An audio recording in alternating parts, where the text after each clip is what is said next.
이제 사람마다 기념일이 서로 다른 거는 생일이 다르고 특별히 결혼 기념일이 다르죠, 그죠? 요즘은 남편들이 결혼 기념일 안 외워놨다가는 부인한테 한참 바가지 긁히는 시대입니다. 저도 자주 깜빡깜빡하지만은 별로 좋지 않아요. 젊은 세대일수록 결혼 기념일은 꼭꼭 챙겨야 되는 날 중에 하나가 되어 있습니다. 국가적으로도 나라에 큰 일이 생겼을 때는 그것을 잊어버리지 않기 위해서 기념일로 제정을 하죠. 우리나라는 일본의 압제에서 해방받은 8월 15일 날을 광복절 기념일로 잡아서 해마다 행사를 하고 그날을 국가 공휴일로 지정하고 잃어버리지 않게 그렇게 다시는 다른 민족의 노예처럼 그런 아픈 경험들, 그런 슬픈 일들을 당하지 말자 하는 의미가 들어있는 거죠. 또 6월 25일 6.25 전쟁이 일어났던 날도 우리는 태극기를 조기로 달면서 슬픈 날을 표시합니다. 해마다 잊지 않기 위해서 행사들도 하고, 그래서 국가적으로 어떤 큰 사건들에 대해서 잊어버리지 않게 하기 위한 기념일은 기록해서 잊어버리지 않도록 두고 기억하게 만든다, 그런 뜻입니다. 우리 예수님께서도 기념일을 제자들한테 주고 가셨어요. 우리 예수님은 이제 십자가에서 못 박히기 전날, 유대인들에게 잡히시기 전날 3년 동안 제자들을 가르치시고 난 우리 주님께서 그렇게 3년 동안 제자들을 가르치며 많은 일들이 있었지만 그 많은 일들 다 제쳐놓고 이제 잡히시기 전날 저녁에 제자들과 마지막 식사를 하시면서 기념일을 하나 정해주고 가셨습니다. 이날만은 잊지 말아라. 제자들만 잊지 마는 것이 아니라 두고 주님이 다시 오시는 그날까지 모든 인류가 기억해야 할 한 나라의 국가의 기념일하고는 차원이 다른 온 인류에게 미칠 엄청난 사건이죠. 그 전 인류가 기억해야 할 귀중한 날이다, 그런 의미입니다. 오늘 그 이야기를 23절부터 이야기하고 있는데 바울 사도가 고린도 교회에 그 기념일 성찬식을 정해주고 그렇게 했습니다. 그런데 우리 예수님께서 정해주신 이 기념하라는 것은 하나의 어떤 날짜를 기념하라는 의미보다도 날짜가 아니에요. 사건을 기념하라는 거예요. 사건. 보통은 우리 날짜를 기념하잖아요. 근데 날짜를 기념할 때 기념식을 행하는, 의식을 행하는 것은 단순히 의식을 위한 것이 아니라 그 의식을 행하며 의식 속에 들어있는 의미가 중요한 것이잖아요. 우리 예수님께서는 십자가에 죽은 그 나를 기억하라 이렇게 말하지 않았어요. 나를 기념하라 이렇게 말씀하시면서 이야기를 해나가는데 사건을 기억하라는 거죠. 예수님이 죽어주신 사건. 오늘 그 이야기들을 우리 23절부터 차례대로 이제 보면, 내가 너희에게 전한 것은 주께 받은 것이니 이랬어요. 내가 너희에게, 바울 사도가 고린도 교회에 전해준 복음을 전해주고 여러 가지를 전해주었지만 의식을 전해주었는데 세례와 성찬 이런 성례식을 전해준 거예요. 예수님이 하라고 해서 이것만은 꼭 해야 돼, 이런 겁니다. 천주교는 지금도 이제 칠성례라고 해서 성례식을 7가지를 하는데 그 7가지 중에 예수님이 전해준 건 2가지밖에 없어요. 세례를 베풀어라. 모든 민족에게 세례를 줘. 아버지와 아들과 성령의 이름으로 세례를 주고 제자를 삼아서 세례를 주고 내가 너희에게 가르쳐 분부한 모든 것을 가르쳐 지키게 하라. 마태복음 28장 19절 20절에 나온 말씀. 예수님이 명령하며 하라고 했던 세례, 그리고 바로 이 성찬식 두 가지밖에 없어요. 그래서 다른 사람들이 만들어내는 거는 성례라고 하지 않아요. 거룩한 예식이라고 하질 않아요. 주님이 정해준 예식만 우리는 성례라고 이렇게 부릅니다. 내가 너희에게 전한 것은 주께 받은 것이니 주님이 하라고 정해준 것이다, 그런 뜻입니다. 주님께 받아서 내가 너희에게 전해준 것이다. 예수님이 하라고 정해준 그런 기념식이다, 그런 뜻이죠. 근데 주님께 받은 것인데 언제 어디서 무엇을 왜 어떻게 하라고 받았느냐? 곧 예수께서 잡히시던 밤에 유대인들에게 잡혀서 십자가에 못 박혀 죽으셨는데, 그 잡히시던 날 다음 날 이제 십자가에 못 박히죠. 그러니까 잡히시던 날 이제 주님께서는 떡을 가지고 그 잡히시기 전에 겟세마네에 가서 기도하기 전에 마가 다락방에서 제자들과 마지막 식사를 하는 것이죠. 이것을 우리가 최후의 만찬이다 이렇게 부릅니다. 밤에 떡을 가지사 저녁 식사를 하는 겁니다. 저녁 식사, 밤에 떡을 가지사 축사하시고, 축사한다 이 말은 이제 감사 기도를 한다는 뜻입니다. 감사 기도를 하시고 떼어 이르시되 이것은 너희를 위하는 내 몸이니 이것을 행하여 나를 기념하라. 여기에 보면 이것을 행하여 나를 기념하라. 떡을 떼어서 제자들한테 주시면서 이것이 내 몸이다. 그래서 너희들도 내 몸을, 떡을 떼어주는 것을 내 몸을 나누어 준다 생각하고 두고두고 이것을 행하면서 나를 기념하라. 나를 기념하는 게 아니에요. 날짜를 기념하는 게 아니라 예수님 나를 기념하라. 예수님 자신을 기념하라 이렇게 말씀해요.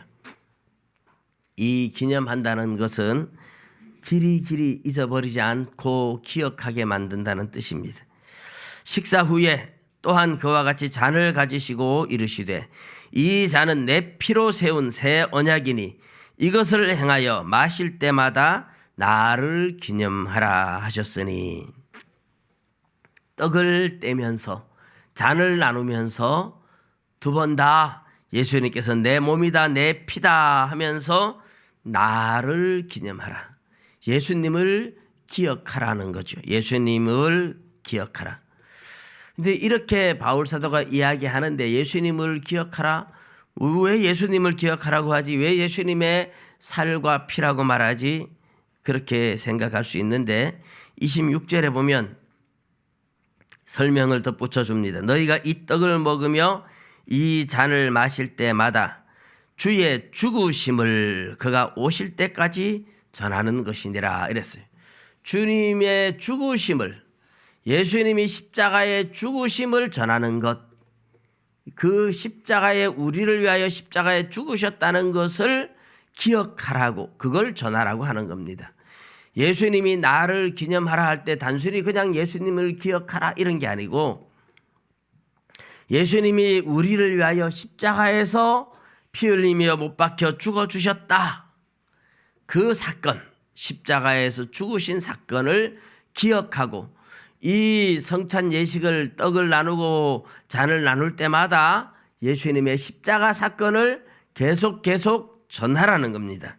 예수님이 우리를 위하여 죽으셨다, 우리를 위하여 십자가에 죽으셨다, 그 죽으심을 전하는 것이다. 그러니 예수님께서 나를 기념하라 이랬는데 예수님이 나를 기념하라 하는 그 의미는 정확하게 말하면 날짜를 기억하는 것이 아니고 예수님께서 우리들을 위하여 십자가에서 못 박히고 피 흘려서 죽어주셨다, 십자가에 죽으신 사건, 십자가의 복음, 이것을 계속 전하라고 하는 겁니다.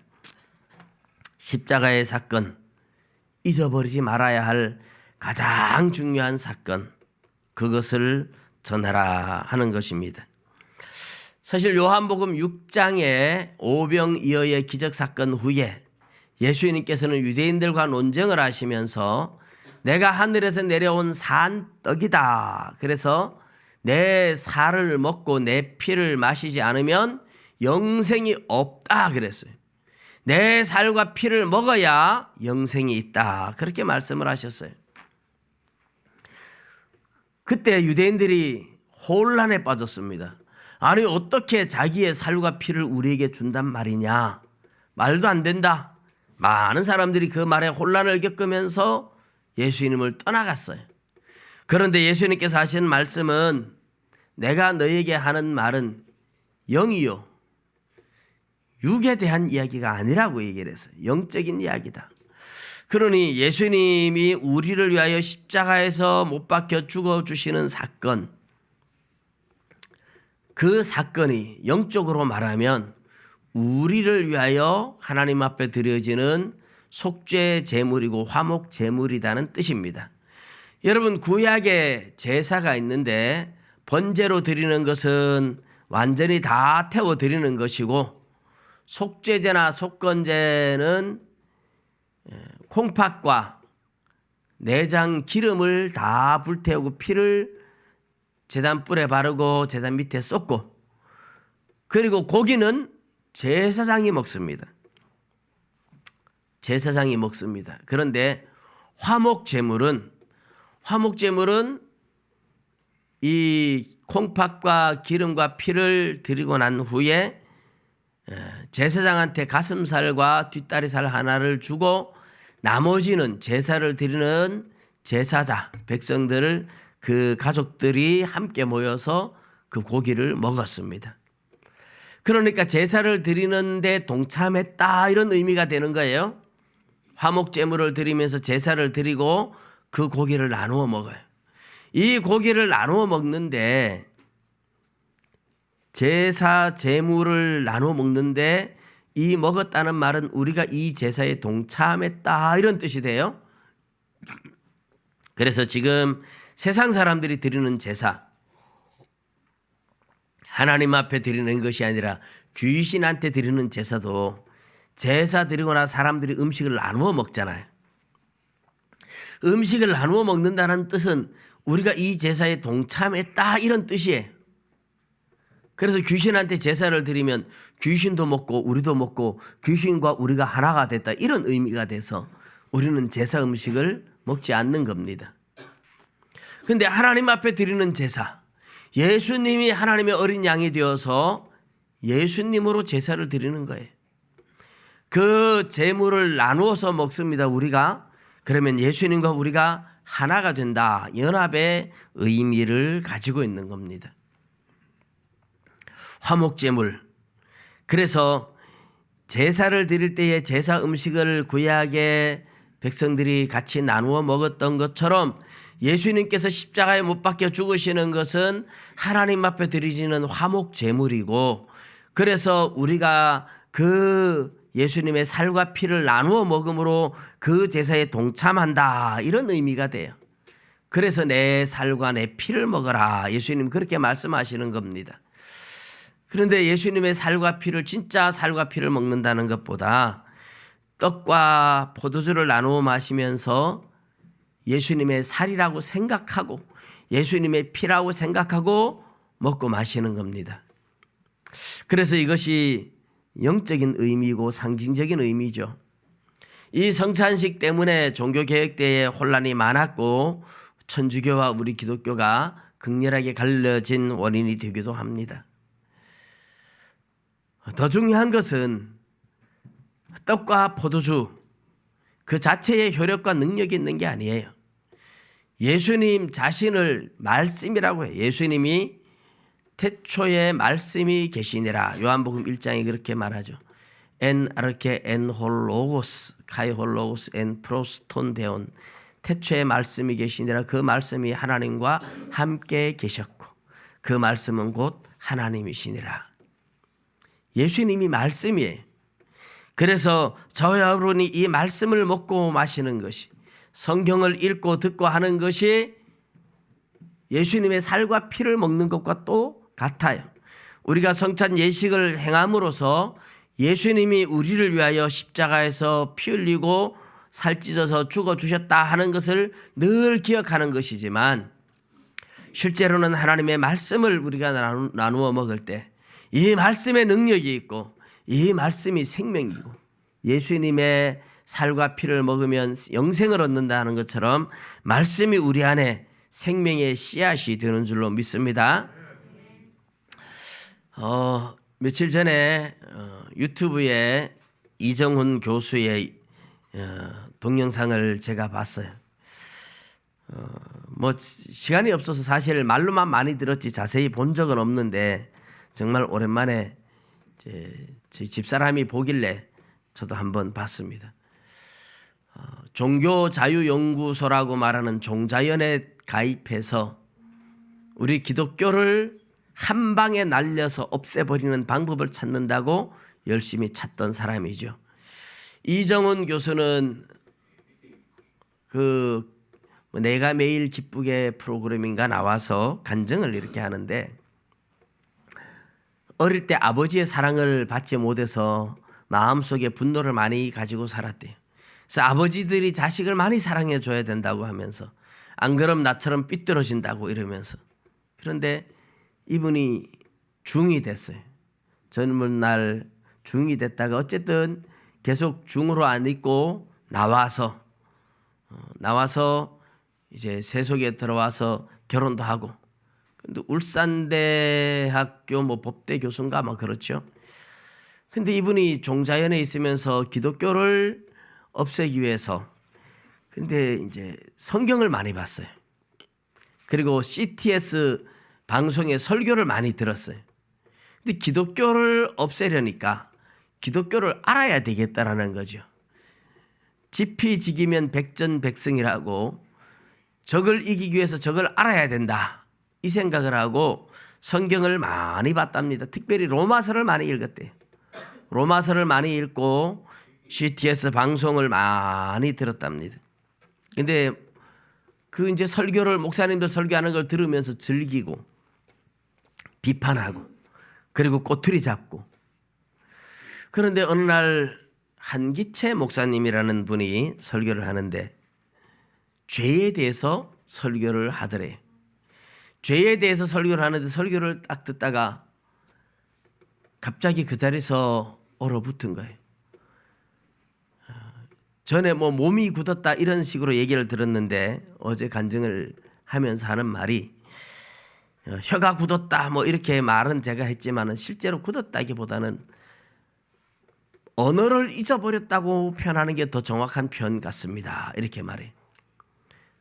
너무너무 큰 죄인이라는 것, 세포 하나하나까지 완전히 죄인이라는 그런 느낌이 들어오면서 꼼짝할 수가 없어서 그대로 TV를 보다가 그 자리에 땅바닥에 엎드려졌대. 그런데 로마서를 읽으면서 성경을 자기가 많이 읽었으니까 읽던 그때는 죄인에 대해서 말할 때 그냥 웃기네 하고 했는데, 이상하게 죄에 대한 설교를 듣다가 자기가 죄인이라는 걸 발견하는 순간에 온몸이 얼어붙는 것 같이 꼼짝할 수가 없고 한마디도 말을 할 수 없고 땅에 엎드려졌대요. 기독교 간판 이런 것들을 불법이라고 많이 철거하게 만들고 자기가 그런 업적도 많이 세웠던 사람인데, 그 자리에 얼어붙었다가 움직일 수 없이 한참을 있다가 그 엎드려져서 생각나는 거는 너무 큰 죄인이라서 방법은 하나밖에 없더랍니다. 죽는 수밖에 없더랍니다. 자기가 너무 큰 죄인이니까 이 죄를 어떻게 해결할 길이 없으니까 죽는 길 외에는 다른 방법이 없다, 그렇게 생각을 했대요. 그렇게 얼마를 있다가 정신을 차리고 자기가 이제 겨우 일어날 수 있었답니다. 그런데 일어나가지고 바깥에 나왔는데 세상이 완전히 바뀌었더래. 햇볕이 그렇게 찬란할 수가 없고, 아스팔트가 깨어져서 그 틈 사이로 올라오는 잡초가, 옛날에는 골목길이 뭐 아주 나쁘다고 늘 불평하고 했는데 그렇게 골목길이 좁은 골목길이지만 아름답고 잡초 하나까지도 그렇게 찬란하게 아름답더랍니다. 이 성령을 받고 거듭난 사람의 눈이에요. 근데 이 사람은 하나님께서 강권적으로 이렇게 거듭나게 하신 분이, 옛날에는 골목에서 아이들이 놀면 시끄럽다고 짜증을 냈는데 아이들이 놀다가 버리고 간 세발 자전거를 보면서 그렇게 사랑스럽더래. 아이가 있으면 달려가서 안아주고 사랑한다고 말해주고 싶을 정도로 세상이 온통 원망과 불평으로 바라보던 세상이 그렇게 아름다워 보였답니다.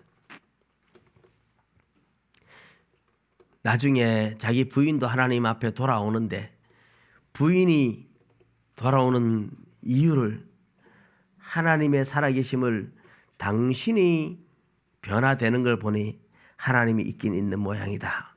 그래서 돌아오더라고 말을 합니다. 하나님께서는 말씀 가운데 역사해요. 벤허라는 영화를 잘 알겠지만 벤허라는 소설을 쓴 작가도 영국의 작가가 기독교를 없애겠다고 기독교의 모순을 다 파헤치겠다고 성경을 열심히 읽다가 오히려 하나님의 말씀에 사로잡혀서 예수 믿는 사람으로 변했었죠. 우리나라의 이정훈 교수가 아주 비슷한 케이스 같아요. 기독교를 한 방에 날려서 없애는 방법이 없을까? 그래서 성경을 읽고 설교를 들으며 기독교의 모순을 찾아내서 기독교를 없애겠다고 그렇게 열심히 기독교를 연구했는데 성경을 봤는데 말씀이 그 안에 들어가는 순간에 어느 순간 말씀이 역사해버리니까, 안에서 말씀이 성령으로 역사해버리니까 기독교를 그렇게 미워하고 적대하던 그 사람이 하나님 앞에 완전히 두 손 두 발 다 들고 회개해서 새 사람이 되었습니다. 지금은 너무너무 행복하다고, 죽는 날까지 예수 전하다가 죽겠다고 그렇게 이야기를 하는 간증을 들었습니다. 여러분, 하나님의 말씀을 먹어야 살아요. 예수님의 살과 피가 우리 안에 들어와야 생명이 되고, 하나님의 말씀이 우리 안에 들어와서 그 말씀이 우리의 인격을 지배하고 그 말씀이 우리의 삶을 지배해야 우리에게 생명이 있는 줄로 믿으시기 바랍니다. 말씀이 들어오지 않으면, 예수님의 살과 피가 없으면, 우리 육신을 따라 살면 어떻게 된다 그랬어요? 로마서 8장 12절에 형제들아 너희가 빚진 자로 돼 육신에게 져서 육신대로 살 것이 아니라 너희가 육신대로 살면 반드시 죽을 것이로되 영으로서 몸의 행실을 죽이면 살리니 그랬어요. 육신대로 살면 죽는다. 영으로서 몸의 행실을 죽인다. 하나님의 성령이 이끌어가는 대로. 근데 성령은 말씀을 통해서 일하고 계세요. 우리가 하나님의 말씀을 먹지 않으면, 설교를 듣고 성경을 읽고 그 말씀이 우리 안에 와서 그 말씀이 우리의 인격을 지배하도록 성령이 역사하는데, 우리 안에 말씀이 없으면 성령이 역사하지 않아요. 그래서 말씀을 먹어야 돼요. 그렇게 기독교를 대적하던 이정훈 교수 같은 사람도 말씀이 들어가니까 그 사람을 하루아침에 말씀이 바꾸어 놓지 않습니까? 그래서 여러분, 성경을 읽어야 돼요. 설교를 듣고 성경을 읽어야 돼요. 끊임없이 말씀을 먹고 마셔야 됩니다. 하나님의 말씀이 우리 안에 생명이 되는 줄로 믿으시기 바랍니다. 오늘 본문에 그 예수님을 전하라고 하는 겁니다. 우리를 위하여 십자가에 죽어주신, 우리에게 생명을 주기 위하여 자신의 살과 피를 남김없이 십자가에서 내어주신, 그래서 이제는 예수님의 살과 피를 먹고 그 말씀을 먹고 우리가 생명을 얻은 거죠. 우리가 지옥 가서 받아야 할 형벌을 예수님이 십자가에서 받았어요. 어떤 사람들은 예수님이 죽어서 지옥에 가서 형벌을 받았을 것이다 이렇게 얘기를 해요. 우리가 지옥에 들어가 받아야 할 형벌을 예수님도 지옥 가다 받아야 되는 거 아니냐. 그래서 죽어서 지옥에 갔다가 나오시고, 사도신경에 옛날에 그런 이야기를 가지고 이야기를 하는 사람들이 있습니다. 지옥 가서 형벌을 받아야 할 것 같으면 살아서 십자가를 져야 할 이유는 없어요. 살아서 형벌을 왜 받습니까? 그러면 죽어서 지옥 가서 형벌을 받으면 되겠죠. 그죠? 그런데 예수님이 내가 살아서는 멀쩡하게 잘 살다가 죽어서 지옥 가서 너희들 위해서 대신 형벌 받고 왔다, 이렇게 말하면 그거 누가 믿겠습니까? 누가 봤습니까? 지옥에 가서 형벌 받는 걸 본 사람이 있습니까? 누가 인정해 줄 것이며 누가 믿을 것입니까? 미친 사람 취급하지 않겠습니까? 예수님이 죽어서 지옥 가는 게 아니라 살아서 지옥의 형벌을 받아야, 우리가 지옥 가서 받을 형벌을 예수님이 살아서 받는 겁니다. 가시 면류관에 찔리고, 이스라엘의 가시는요 우리나라 아카시아보다 훨씬 길고 우리나라 탱자나무 가시 정도 큰데 사람의 손으로 부러뜨려도 안 부러질 만큼 강철보다 더 단단한 그런 가시들이, 그런 가시를 갖다가 면류관을 만들어서 머리에 씌웠을 때 얼마나 아팠겠습니까? 머리에 살이 찢어지고 파고 들어가면서 가시들이 얼마나 통증을 주었겠습니까? 가시 면류관 쓰고 벌거벗은 채로 채찍에 맞아서 살이 찢어지고 피가 튀고 얼마나 고통스러웠습니까? 그러면서 그 고통 속에서도 십자가를 지고 골고다 언덕을 쓰러지며 올라가시고 손과 발에 못 박히고 그 십자가에 매달려서 그 십자가에서 손과 발에 못 박힌 그것으로 몸을 버텨야 되니 얼마나 고통스러운지 말로 할 수 없어요. 우리가 지옥에 들어가서 받는 고통이 바로 예수님이 십자가에서 받는 고통과 같은 그런 고통이죠. 그런데 지옥에 가서 내가 고난을 받았다 이러면 아무도 믿지도 못하고 보지도 못하니까 알 수도 없지만, 우리 예수님께서는 우리가 지옥에서 받아야 할 고난을 이 땅에서 받으신 겁니다. 그것을 우리의 눈으로 보게 만들었습니다. 사람의 눈으로 보고 듣고 깨닫게 만든 겁니다. 왜 십자가 지셨느냐? 예수님이 지옥에서 받는 고통이라면 이 땅에서 고통을 굳이 받아야 할 이유는 없지요. 그러나 이 땅에서 형벌을 대신 받아서 사람들에게 예수님이 우리를 위하여 대신 피 흘리며 죽어주시고 대신 형벌을 받았다는 것을 보여주고 알게 하신 겁니다. 예수님의 십자가 앞에서 그 이정훈 교수도 그 얘기를 해요. 세상이 바뀌었는데 예수님 나 같은 죄인을 위해서 왜 죽어주셨느냐고 한없이 눈물을 흘리며 감격을 했다고 하죠. 많은 그리스도인들의 공통된 고백이 아닙니까? 저와 여러분에게도 이런 고백이 있지 않습니까? 예수님을 만나던 날, 나 같은 죄인을 위하여 죽어주신 예수님의 십자가를 생각하면서 주체할 수 없는 눈물을 펑펑 흘린 적이 한두 번이 아니었잖아요. 나를 위하여 피 흘리며 죽어주신 우리 예수님의 그 사랑 때문에 내가 살았다는 것, 그것은 잊을 수 없는 기억이고 잊을 수 없는 감격입니다.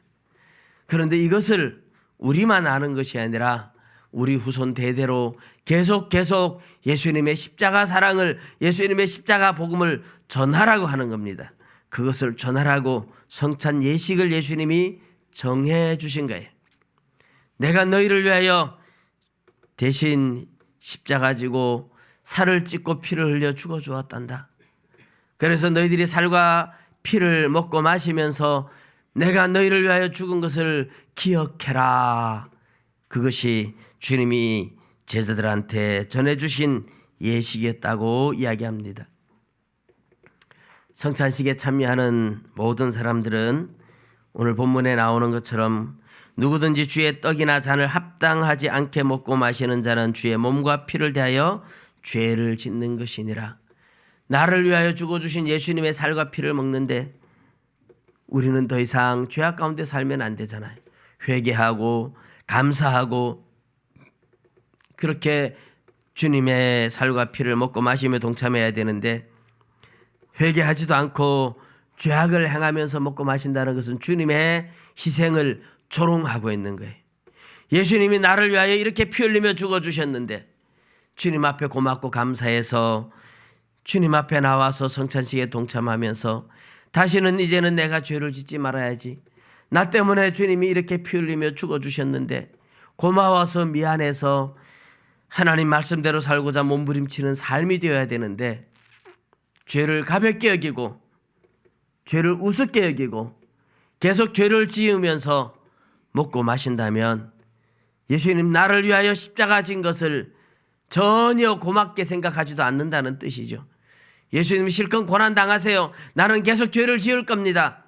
이것은 하나님을 모독하는 행위고 이것은 자기의 죄를 먹고 마시는 것이라고 이야기를 하는 겁니다. 더 이상 죄악 가운데 살아서는 안 되겠구나. 나 때문에 주님이 이렇게 고난 당하셨는데 고마워서 죄송해서 미안해서 울며 회개하며 주님의 말씀대로 살고자 몸부림치는 그런 성도들이 참여하는 것이 바로 성찬 예식입니다.